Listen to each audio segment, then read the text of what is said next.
Hi pessoal, então nesse vídeo eu comento acerca da contestação que eu fiz à negativa do pedido de auxílio emergencial ao governo federal durante essa pandemia. E fiz isso porque eu me enquadro, eu e a minha família, nos enquadramos nos requisitos necessários para solicitar esse pedido. Se não, vejamos, o último registro em carteira que eu possuo foi quando eu ainda era contratado via CLT pela Universidade Federal de Santa Maria, instituição da qual eu fui demitido por abandono de cargo durante o meu doutoramento na Faculdade de Odontologia de Bauru, de maneira que eu fui demitido em 1997 e desde aquela época não consta qualquer registro em carteira. Aliás, desde antes do final da década de 80 não consta nenhum registro em carteira de que eu tenha sido empregado, de maneira que atualmente eu sou desempregado. Além do que eu resido com a minha mãe, que é uma idosa de 84 anos, que se encontra acamada, com a possibilidade de a qualquer momento adquirir o coronavírus, então tem que se ter uma série de cuidados, não somente em termos de controle dessa infecção, de não trazer essa infecção para dentro de casa, como também todo o aparato que cerca esse procedimento. É uma pensionista do INSS recebendo 1,02 salários mínimos, eu não sei porquê desse 0,2 salários mínimos, 1,02, de maneira que também nós somos registrados no cadastro único aquele, de maneira que eu não entendi a justificativa pela qual me foi recusado o auxílio emergencial, com a afirmação de que eu sou cidadão, sou um político, um cidadão exercendo cargo político, sendo que, de fato, eu disputei o pleito eleitoral de 2016, a vereança aqui em Santa Maria, pelo Partido dos Trabalhadores e não fui eleito, não somente não fui eleito, como do Partido dos Trabalhadores eu fui o menos votado e da coligação envolvendo o Partido dos Trabalhadores eu fui o segundo menos votado. Eu só fiz mais voto que uma candidata laranja dessa coligação, fiz 30 votos. De maneira que eu entendia e entendo que preenche os requisitos para receber o auxílio emergencial. E a propósito disso, a propósito dessa mamata que cerca o Brasil e as suas instituições públicas, sempre que eu comento acerca disso, eu me lembro de uma amiga minha, ex-servidora da Faculdade de Odontologia da Universidade Federal do Rio de Janeiro, secretária do Departamento de Patologia e Diagnóstico daquela universidade, daquela faculdade, a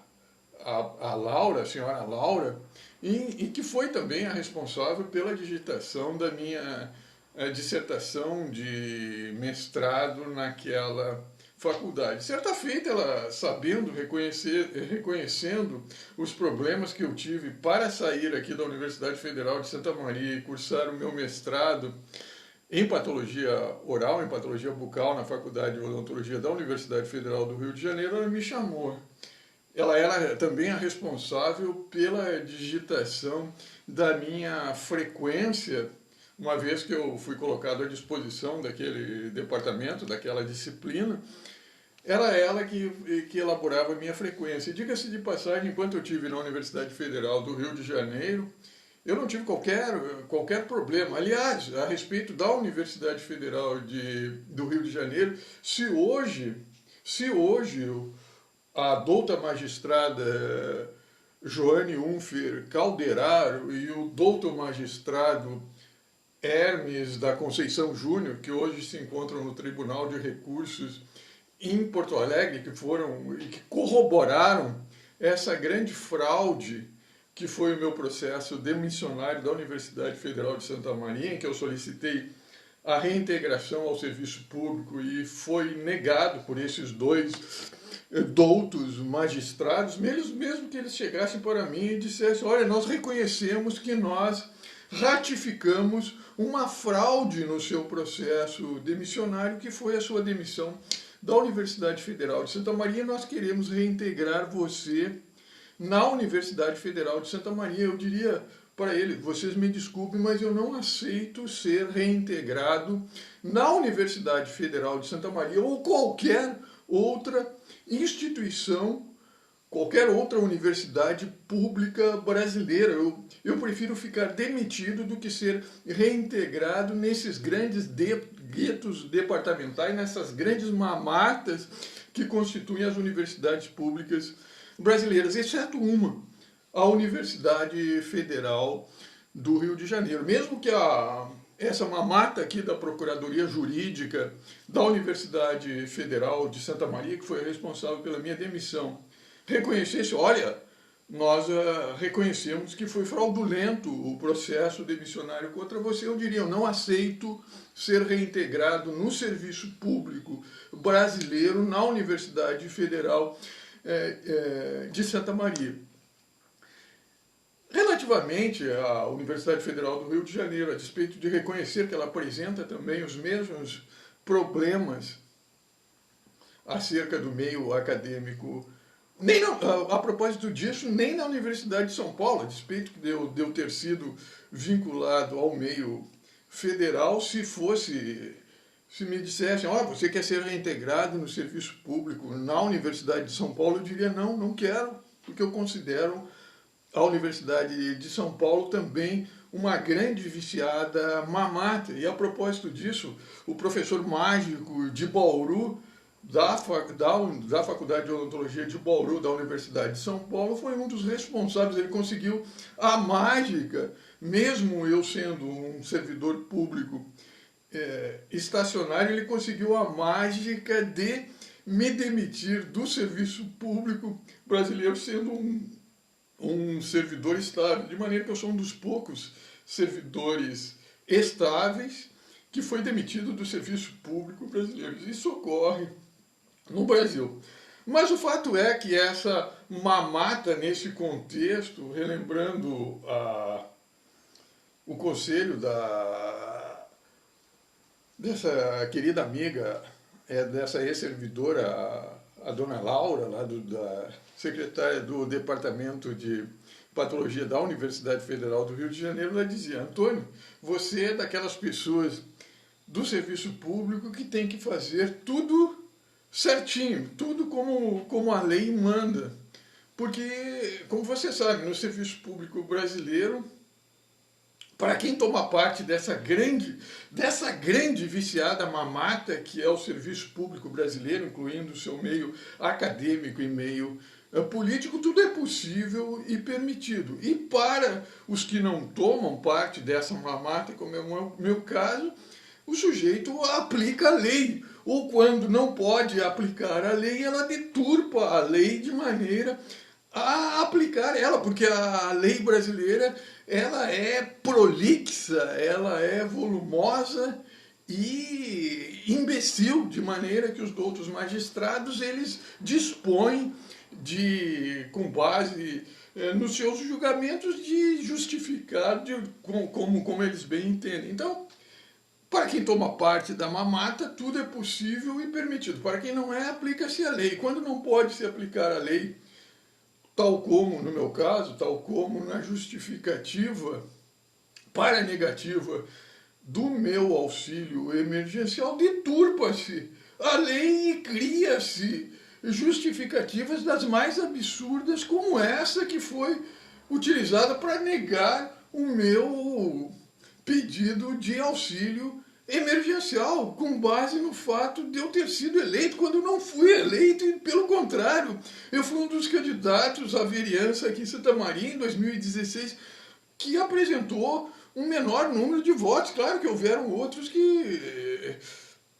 apresentaram, que fizeram menos votos do que eu, mas eu fui um dos que menos fiz voto.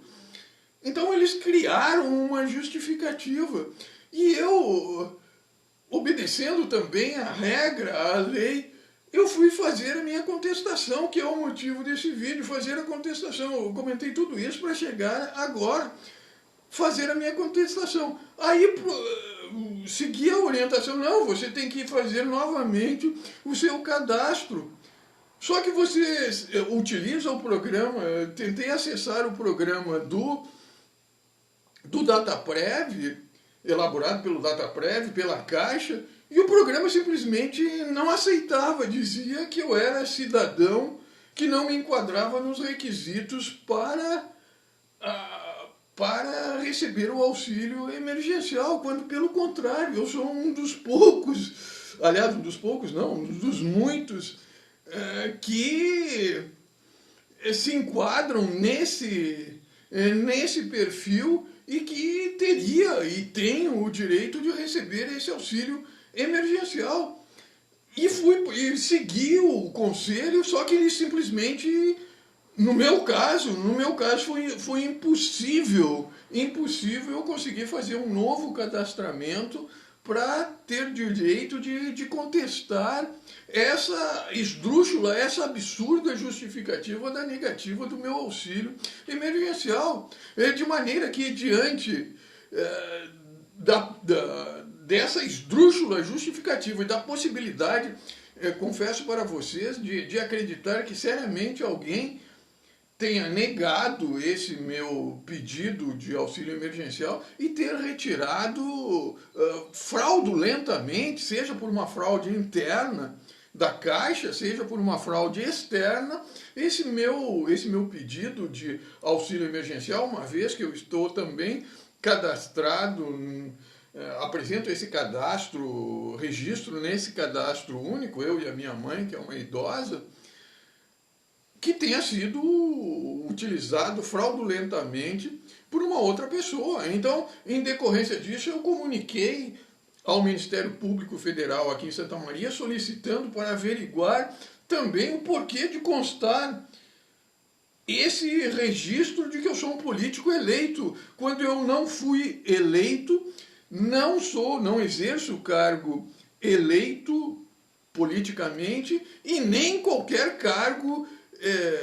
de indicação política. Eu não exerço e nunca exerci. Então eu solicitei ao Ministério Público Federal averiguar essa possibilidade de ser uma fraude na negativa dessa minha solicitação. E também eu mobilizei a Defensoria Pública solicitando a retirada dessa informação fraudulenta do banco de dados governamentais do DataPrev, que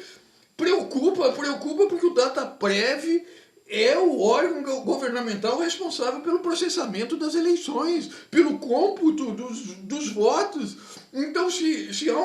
uma informação errônea referentemente à minha pessoa, referentemente ao pleito eleitoral, isso aí é preocupante, porque esse tipo de erro pode se refletir também